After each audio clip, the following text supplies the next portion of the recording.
So, no better time than the present to make this video. Florida is about one of the rainiest states that I've ever been in.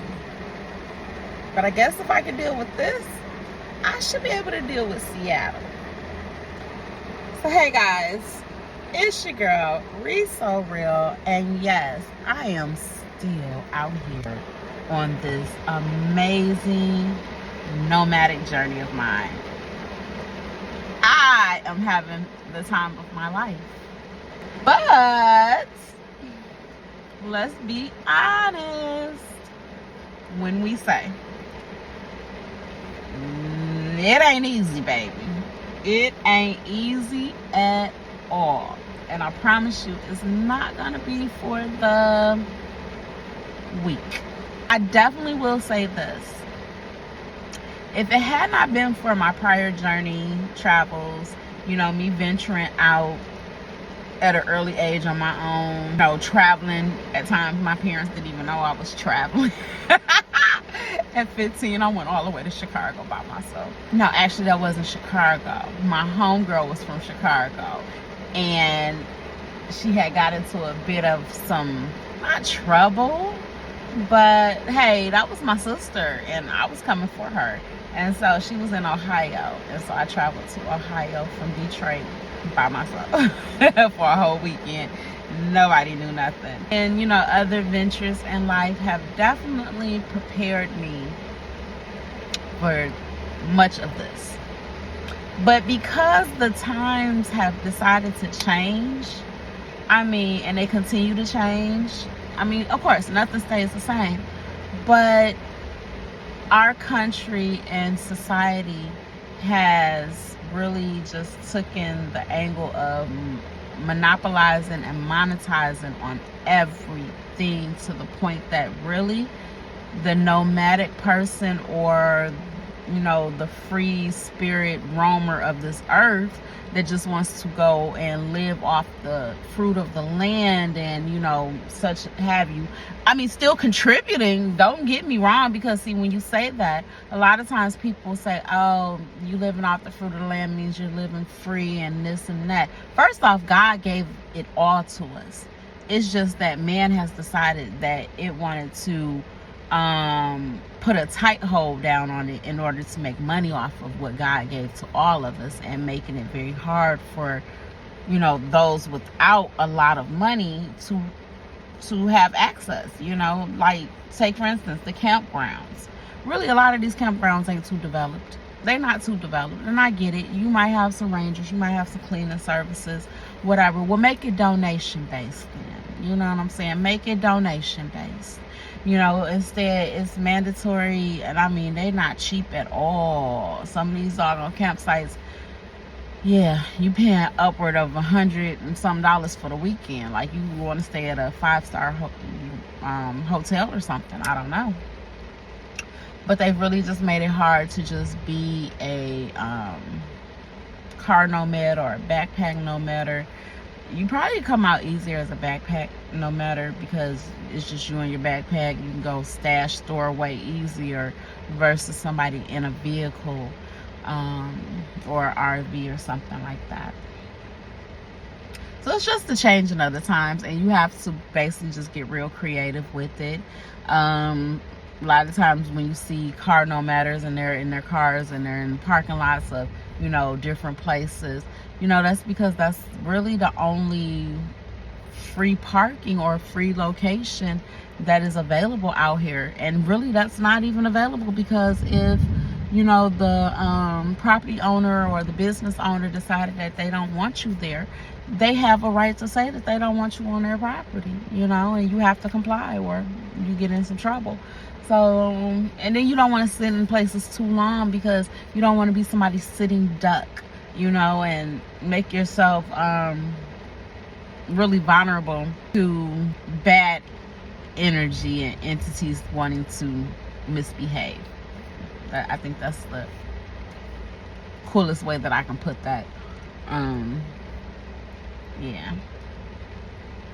So right now I'm just in contemplation mode because, you know, my job does not start until the 20th. So here I am with a whole 13 days till I start. So what we gonna do? And funds are rolling, you know, very low. So I have to really think smart. Think smart. That's why I say I love this, because I am very adventurous and I'm a thinker on my feet. And I'm not one of them people that's unhumbled to where I can't say, okay, you low on funds and you need to preserve and you still need to eat. Well, hey, a soup kitchen is not bad. A lot of people cringe at, you know, whatever. Well, that's you, baby. Do you?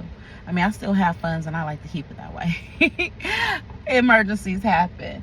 And funds from other sources, and my cash flow ain't flowing the way I need them or as fast as I need them. So, yeah. I just thought I'd come give y'all the real tea. The real tea.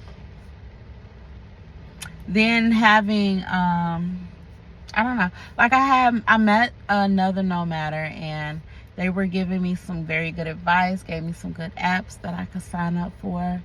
And everything works in its due time.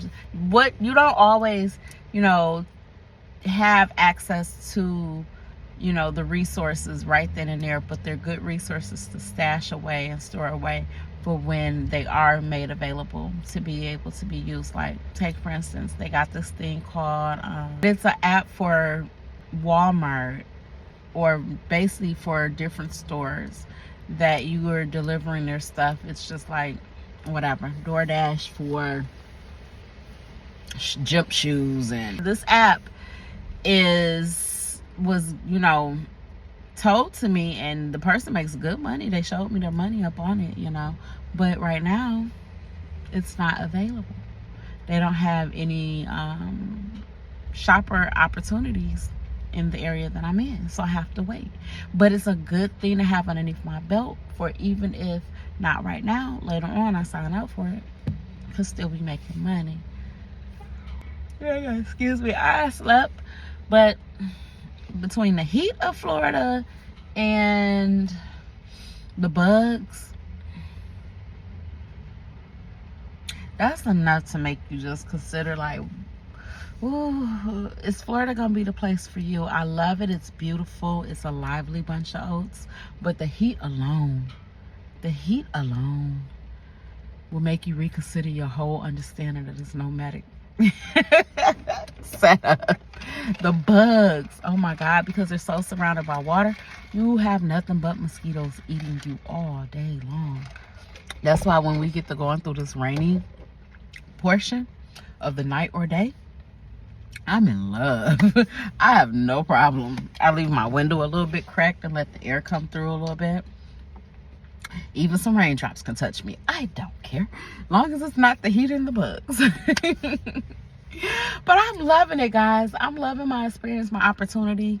I do think I'm gonna be okay until I start work. That's the thing. Definitely got to make sure I start. And I hate having that all my eggs in one basket type feel, and that's what it feel like to me, because let's just say, knocking on somebody wood, things don't go the way everything I want planned out, you know, like it gotta hit on this time frame, you know, everything has to hit the way it needs to hit for it to continue to run as a well-oiled machine.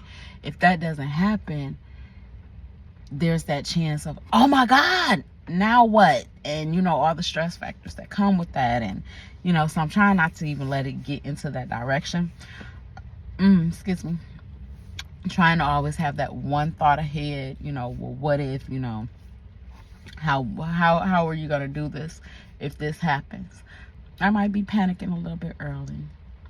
And this is definitely teaching me to stick within my means, damn it. Because actually I'm not, when I look at it, it looks gruesome, but I'm really not. I'm not in hot boiling water yet.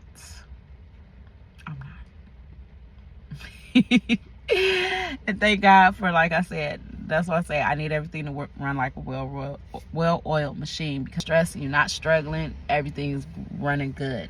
So I'm gonna try to stick it out because I love it down here. It's beautiful. The palm trees are gorgeous. They got a lot of beautiful building that they're doing.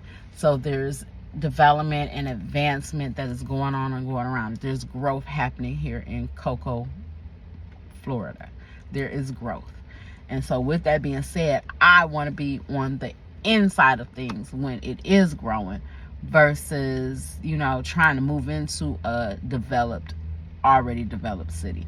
Now, granted, is it how it's being projected still over the internet when you're doing your cost of living comparison and looking up all your data and your information for this area? Nah, somebody need to catch up their information, you know, across the internet with some updated information. Cocoa, Florida is no longer the cheap oasis of Florida, okay? It is running neck to neck with everything else. The cost of living is not cheaply. I mean, possibly compared to other places, maybe it still is the cheapest of Florida, but when you look at and anything like myself coming from other areas where you know expensive, you're looking at it's not too much different. Georgia probably would have, definitely Georgia would have been the cheaper option, I believe. I don't know, but energy wise it wouldn't have been the smarter option for me. But you never know. That's the beauty about this. It's an adventure, and I don't have to be etched in stone. I don't have to be etched in stone. You know, if it don't work for me, I can always say, okay, you came, you seen, now let's go see something else. But right now, that ain't even where our focus is at, because we ain't ready to give up just yet. Nope. Why? We just got here. We ain't even started work yet. We at least got to do that, see how we like it. I'm excited about that too. Like, I did a whole drive-by of the Amazon location I'll be at, and I'm happy, you know. I really am excited. But we'll come back to y'all nonetheless, whatever we decide to do.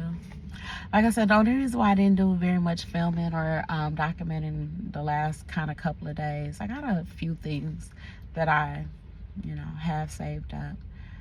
But, you know, for one, power, keeping things charged is a little difficult in the car, because you don't want to keep your battery going in your car. Like, man, today I woke up and he looking for jumper cables. Good thing he's at the pilot, because somebody's gonna have them for him eventually. He's in a good location. But imagine if you're in a place where you're remote and that happened to you. I keep a jumper box, which I keep charging via a 100 watt plug that converts car power, AC power, to DC power. So it converts from the car power to house power. So I could plug in my car charger to here, and it's getting slow build up power. It's not getting fast charge power. And got to take what you can get. And so I keep that constantly going. So when I'm rolling down the road, it's charging. I keep my phones charged into this.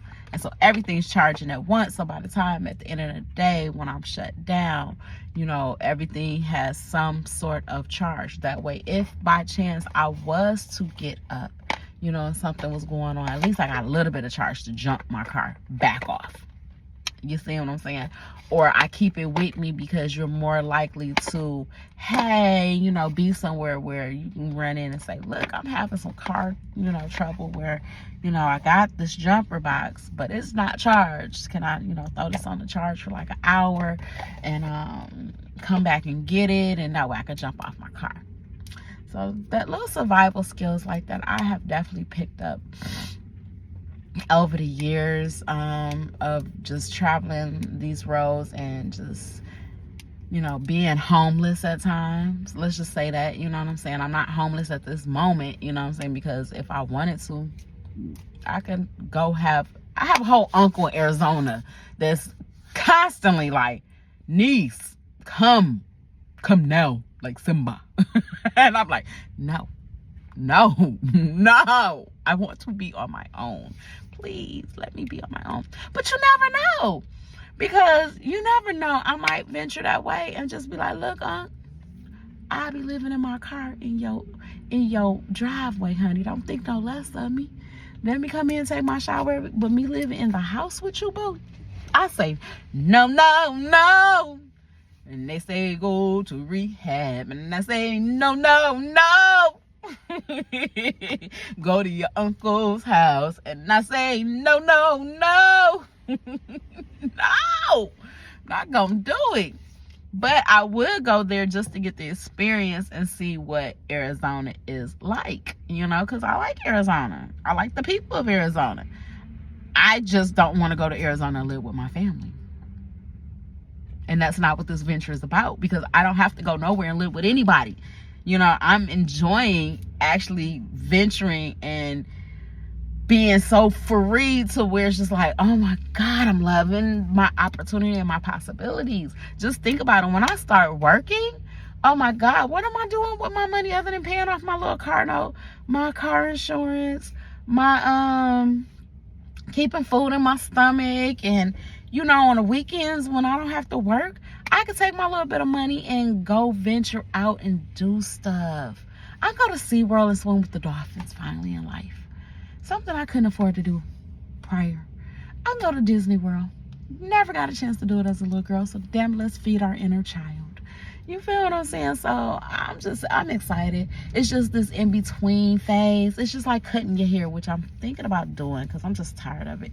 And this heat here got me just like, oh baby, let it go. I don't know. We'll have to think about that one. But I'm excited, man. I don't see no worries, no troubles. But I know the universe, a lot of times when you're at your high energy, high vibration status, yeah, baby, it's going to send some low vibration stuff to test you, to test your frequency, baby. And that's the part that fears me. I just don't have that up in me right now. Let me be at peace. Let me just be at peace.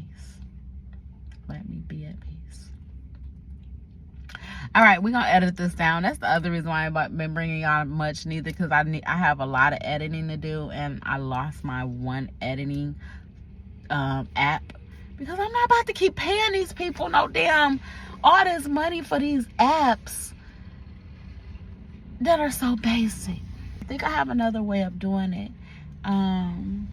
Yeah, and so I'm gonna start going ahead and chopping a lot of this videos down and getting some of this stuff cleared off of my devices. Anyway, y'all, I'm rambling now. I'll talk to y'all later. Bye.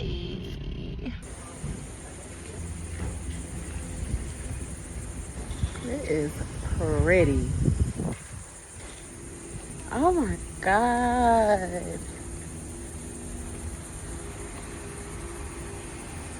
I seriously could see myself living here.